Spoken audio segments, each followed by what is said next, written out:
सामने प्लीज।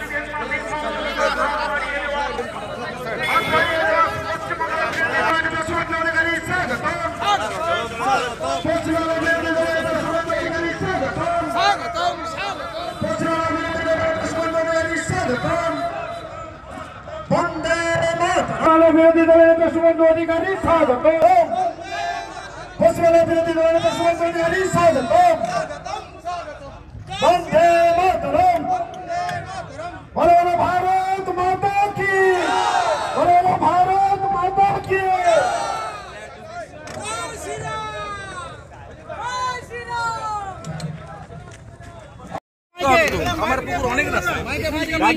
রাজ্যসভার সাংসদ well NMA Derek Bayen well NMA slogan দিয়েছিলেন, বহিষ্কার করা হয়, সাসপেন্ড করা হয়েছে। এক যাত্রায় পৃথক ফল হবে কি করে? বিরোধী দলনেতা সিটে বসে সাসপেন্ড হন, আর ওয়েল এনএমএ সাসপেন্ড হয়েছে। দেখ কেমন লাগে।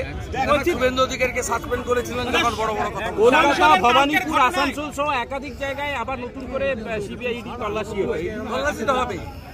টাকা কোথায় লুকাবে? মাটির নিচে লুকালেও খুঁড়ে বের করবো। চোর ধরো, জেল বলো।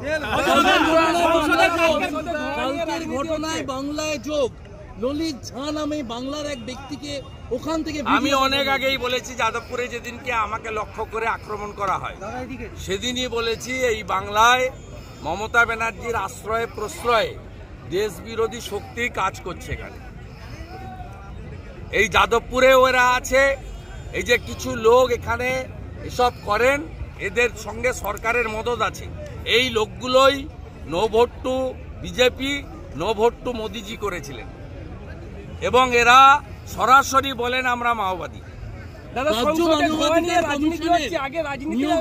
বৈঠকে আপনি ছিলেন না, আজকে যে টুইট করেছেন যদি একটু বলে দেন। টুইট আমি মানবাধিকার কমিশনের মিটিংয়ে যাব কেন? প্রথমত মানবাধিকার কমিশনকে রিটায়ার্ড জাস্টিস অশোক গাঙ্গুলি সরে যাওয়ার পরে মমতা ব্যানার্জি কার্যত তুলে দিয়েছেন। তিনি বাসুদেব বন্দ্যোপাধ্যায়কে করবেন ঠিক করে রেখেছেন, আমি সব জানি।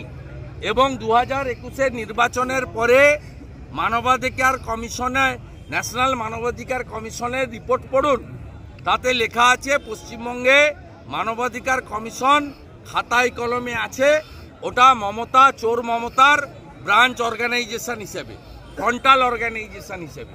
তাই এই মক্কারিতে 2,28,00,000 লোকের সমর্থন নিয়ে বিরোধী দলনেতা উপস্থিত থাকবেন না। মমতা ব্যানার্জির কোনো খারাপ কাজে আমি যাব না।